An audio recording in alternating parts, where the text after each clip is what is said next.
திவ்யா கலச்சியோட சப்ஸ்கிரைபரை தவிர மீதி எல்லாருக்குமே ஒரு ஹாப்பி நியூஸ், ஒரு குட் நியூஸ். அதோட சேர்த்து முக்கியமாக வந்து இந்த இந்த ஒரு நியூஸ் வந்து யாருக்கு ரொம்ப ஹாப்பியாக இருக்குன்னு கேட்டிங்கன்னா, பேரண்ட்ஸுக்கு. இந்த 10th 12th இந்த மாதிரி சின்ன குழந்தைங்களை வச்சுட்டு இருக்க பேரண்ட்ஸ்க்கு வந்து ரொம்ப ஹாப்பியாக இருக்கும். அது என்னன்னு கேட்டிங்கன்னா, திவ்யா கலச்சியோட யூடியூப் சேனல் 1க்கு 3 சேனல் வச்சுருக்காங்க. 3 சேனல்லையுமே வந்து பிளாக் பண்ணிட்டாங்க. இனிமேல் திவ்யா கலச்சியால் எந்த ஒரு சேனல்லையுமே வந்து வீடியோஸ் அப்லோட் பண்ண முடியாது. ஆபாசமான பேச்சு, ஆபாசமான வீடியோஸ் இனிமேல் எதுவுமே வராது. இதே மாதிரி இன்னும் 2 3 சேனல் இருக்குது. அதையும் பிளாக் பண்ணால் நல்லாயிருக்கும். கவர்மெண்ட்டுக்கு ரொம்ப நன்றி. ஆபாசமாக போட்டு தான் நம்ம சம்பாதிக்கணும், ஆபாசமாக போட்டு தான் நம்ம வியூஸ் ஏற்றணும் அப்படின்னு கிடையாது. நான் கீழே ஒரு யூடியூப் சேனல் வந்து நான் கொடுத்துருக்கேன். இந்த சேனலை பற்றி எத்தனை பேருக்கு தெரியும் தெரியல. இந்த ஒரு சேனல் கேட்டிங்கன்னா கிட்டத்தட்ட 7 கோடி சப்ஸ்கிரைபர் வந்து வரப்போகிறாங்க. இப்போ 6 கோடி சம்திங் இருக்காங்க. 7 கோடி வந்து வரப்போகிறாங்க. இவங்களோட பேர் இந்த சேனலை பார்த்துருப்பீங்க. இவங்க தான் வந்து இப்போ நம்பர் 1 பிளேஸில் வந்து இருக்காங்க. ஆபாசமாக போட்டு தான் முன்னேறணும் அப்படின்னு கிடையாது. நிறைய பேர் அது வியூஸ் போகலை அப்படின்னு சொல்லிட்டு கொஞ்சம் அந்த மாதிரிலாம் ட்ரை பண்ணுறது, அதெல்லாம் வேலையே ஆகாது. அந்த மாதிரி பண்ணவே கூடாது. ஏன்னா நம்ம பேரண்ட்ஸ்க்கு மட்டும்தான் அந்த வலி வந்து புரியும். நான் என்ன சொல்ல வரேன்னு பேரண்ட்ஸ்க்கு மட்டும்தான் புரியும். மற்றவங்களுக்கு வந்து புரியவே புரியாது. ஏன்னா நம்ம குழந்தைங்களை வந்து நானே ஓப்பனாக சொல்கிறேன், குழந்தைங்களை வந்து ஒரு சில விஷயத்தில் வந்து கண்ட்ரோல் பண்ணவே முடியல. அது வந்து இந்த கால மாற்றமா என்னன்னே தெரியல. இப்போ கூட கேரளாவில் ஒரு 2ஆம் கிளாஸ் படிக்கிற பையன் நடந்தே போய் போலீஸ் அப்படின்னு நினச்சிட்டு ஃபயர் ஃபோர்ஸில் போய் கம்ப்ளைண்ட் கொடுத்துருக்கான். அம்மா வந்து ஃபோன் யூஸ் பண்ண விட மாட்டேங்கிறாங்க, எனக்கு ஃப்ரீடமே இல்லை, எப்போ பார்த்தாலும் படிக்க சொல்கிறாங்க, அடிக்கிறாங்க, என்னை வீட்டுக்குள்ளே ஏற்ற மாட்டேங்கிறாங்க அப்படின்னு சொல்லி போய் கம்ப்ளைண்ட் கொடுத்துருக்கான். இதை பார்த்தா அந்த குழந்தைய இந்த ஒரு செயலை பார்க்கும்போது குழந்தைங்க வந்து கண்ட்ரோல் பண்ண முடிய மாட்டேங்குது. குழந்தைங்களோட ஃபியூச்சர் என்ன ஆகும், நம்ம அவங்கள ஏதாவது சொன்னோம் அப்படின்னா அவங்க இந்த மாதிரி பண்ணுறாங்க. அது மட்டும் இல்லாமல் நம்ம ஹார்ஷாக தான் சொல்லிட்டோம். கொஞ்சம் பெரிய பசங்களாக இருந்தால் நான் அப்பா அம்மாவை கொண்டு போட்டு போகிற பசங்களும் இப்போ இருக்காங்க. அதுவும் நம்ம கேரளாவில் நடந்திருக்கு.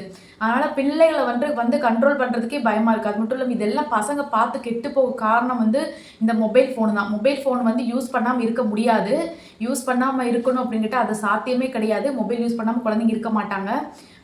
எனக்கு தெரிஞ்ச வரைக்கும் இந்த மாதிரி ஆபாசமான சேனல்ஸ், ஆபாசமான பேச்சு, இந்த மாதிரி இருக்கிற வீடியோஸ் எல்லாமே வந்து கொஞ்சம் கம்மி பண்ணிட்டாங்க. நல்ல ஒரு கருத்துக்களை வந்து ஸ்ப்ரெட் பண்ணிட்டாங்க.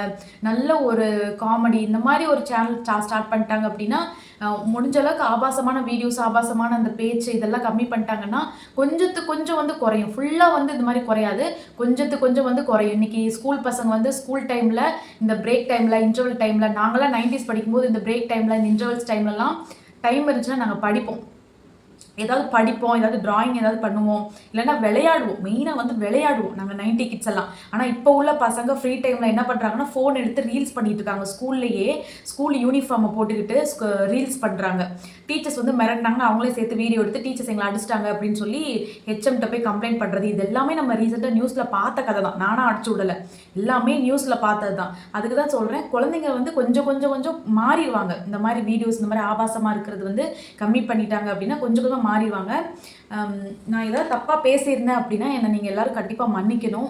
நான் ஏதாவது தப்பாக பேசியிருந்தேன் அப்படின்னா நீங்கள் கமெண்ட்ஸில் சொல்லுங்கள், இல்லை நீங்கள் பேசின தப்பு அப்படின்னு சொல்லுங்கள். எனக்கு வந்து ஒரு பூபதி அப்படிங்கிற ஒரு பிரதர் வந்து எனக்கு வந்து இப்போ கமெண்ட் பண்ணியிருந்தாரு, சிஸ்டர் நல்ல விஷயங்களை சொல்கிறது வந்து நம்ம மக்களுக்கு பிடிக்காது, நாளைக்கு உங்களையே வீடியோ எடுத்து ட்ரோல் பண்ணி இந்த மாதிரி போடுவாங்க, கமெண்ட்ஸில் வந்து கேவலமாக திட்டுவாங்க, நீங்கள் ஒரு நல்ல ஒரு குடும்ப பெண், உங்களை வந்து திட்டுவாங்க, உங்களுக்கு நல்லா யோசிச்சு தான் பண்ணுறீங்களா அப்படின்னு சொல்லி அந்த பிரதர் வந்து கேட்டார்.